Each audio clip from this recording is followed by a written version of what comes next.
ઘરે ઘરેથી મરદો તૈયાર થયા, તુલસીદાલ મુખ મેં લિયો અને રહીને જીવન ઘાસ, આજે ચલે ભીડ રજપૂત સબ હિલી મિલી મરણ હુલાસ. અને એમાં 7-8 વર્ષના દીકરી બાઓ શેરીમાં ઢીંગલા પોતિયાની રમતે રમે છે અને બાપને યુદ્ધમાં જતા જોયો.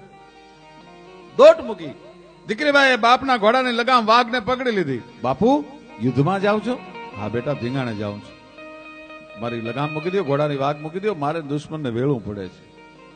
બાપુ હું મગાવું એક વસ્તુ લેતા આવશો? બાપે નિહાકણો કે નાદાન દીકરી છે, એને ખબર નથી હું તો મોતના માંડવે માલવા જાઉં છું, પાછો આવી કે નહીં આવું એનો ભરોસો નથી. હું મગાવશે દીકરી? હું કઈ શહેરમાં હટાણું કરવા નથી જતો, પણ આ તો આ દેશની ક્ષત્રિયની રાજપૂતની દીકરી. એને એમ કીધું કે બાપુ તમે જો યુદ્ધમાં જતા હો તો એક મારું કામ કરજો. શું? કે હું ઢીંગલા પોતિયાની રમતે રમું છું, મારા ઢીંગલાની ઉપર માથું નથી, એકાદા દુશ્મનનું માથું લેતા આવજો ને મારા ઢીંગલા પર ચડાવવા માટે. આ દેશની 7-7 વર્ષની દીકરીએ ઢીંગલા ઉપર ચડાવવા દુશ્મનના માથા મગાવ્યા. ઈ પરણીને હારે જાય ને આવા હાલરડા ગાય ત્યારે એવા મહાન સંતાનો મળે.